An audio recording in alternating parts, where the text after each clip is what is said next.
जरूरत है।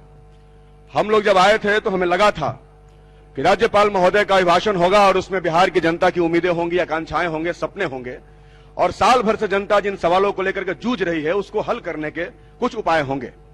लेकिन बहुत विस्तार से मैंने उसे पढ़ा और कई बार पढ़ा कल से, लेकिन मुझे लगा कि उन समस्याओं को हल करने की दिशा में कोई बात नहीं हुई है। बिहार की कई बड़ी समस्याएं जो हम लोग लगातार देखते रहे हैं, शिक्षा के सवाल पर बड़ी बड़ी बातें हुई हैं। उसमें है कि महिलाओं को इंटरमीडिएट पास करने पर 25,000 रुपया दिया जाएगा, ग्रेजुएशन पास करने पर 50,000 रुपया दिया जाएगा। लेकिन महोदय, शिक्षक दिया जाएगा कि नहीं दिया जाएगा इसकी कोई चर्चा नहीं है। क्या पैसे देने मात्र से हमारी लड़कियां शिक्षित हो जाएंगी? क्या विद्यालयों में, महाविद्यालयों में शिक्षकों की जरूरत नहीं है? एक भी महाविद्यालय में लेबोरेटरी नहीं है, लाइब्रेरी ढंग से काम नहीं करता, शिक्षक नहीं है, आप सिर्फ पैसे बांट रहे हैं, लॉलीपॉप दे रहे हैं। मैं समझता हूं कि इस लॉलीपॉप को दे देने से उनको बेहतर शिक्षा नहीं मिलेगी। उनको तभी बेहतर शिक्षा मिलेगी जब विद्यालयों में शिक्षक होंगे। आप जाकर हाई स्कूलों में देख लीजिए, कहीं साइंस के टीचर नहीं मिलेंगे, कहीं प्राचार्य नहीं मिलेंगे। और आप कह रहे हैं कि बहुत महिलाओं का विकास हो गया। ठीक है, आप 25,000 50,000 दे रहे हैं, उनकी चिंता कौन करेगा? हमारी आशा कर्मी बहनों की एक पैसा आप नहीं देते, लगातार वो आंदोलन करते हैं, उन पर लाठियां चलाते हैं। क्या वो महिलाएं नहीं है? कोई मानदेय नहीं दिया गया, आंगनबाड़ी बहनों का मानदेय नहीं बढ़ाया गया। 5-6 हजार में क्या होता है महोदय? क्या होता है 5-6 हजार में? सहायिकाओं को पैसा नहीं दिया जाता। आज इस महंगाई के दौर में जहां 100 रुपए पेट्रोल हुआ है वहां उनका शोषण हो रहा है।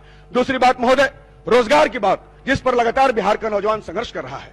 19 लाख रोजगार देने की बात हुई, लेकिन नौकरी के नाम पर कहा गया कि लोन देंगे। लोन देने की तो बात नहीं हुई थी, बात हुई थी नौकरी देने की। कहां आपने नौकरी दिया? कई सारे पद खाली हैं, कहीं बहालियों की बात नहीं है। पूरा का पूरा अभिभाषण में नौकरी कहां है इसको हम लोग खोजते जा रहे हैं। नौजवान सवाल पूछ रहा है कि भैया नौकरी मिलेगा कि नहीं मिलेगा? आप बताइए कहां नौकरी है, कहां नौकरी दे रहे हैं आप? यहां लगातार लोकतंत्र की हत्याएं हो रही हैं।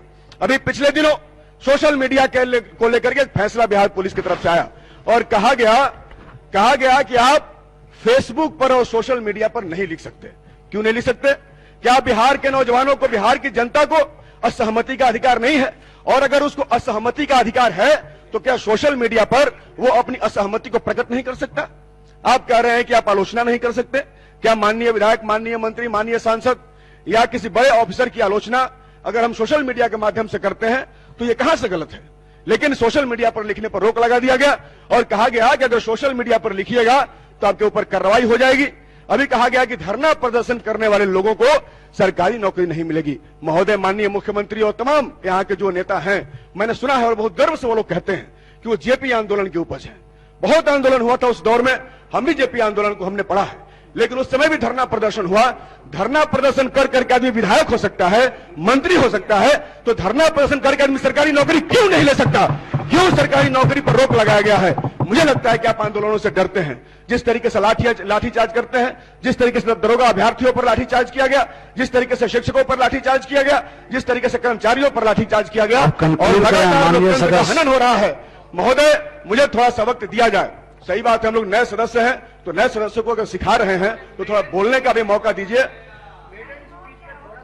और थोड़ा सा बोलने का भी मौका महोदय हम लोग को दिया जाए। आप लोग चाहेंगे तो हम लोग आगे बढ़ेंगे। हम चाहते हैं कि आप हमें भी बोलने का मौका दीजिए।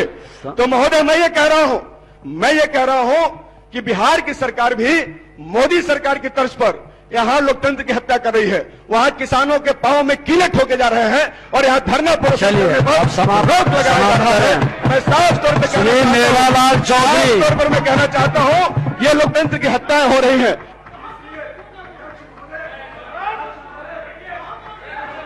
श्री मेवालाल चौधरी बोलिए, आप बोले।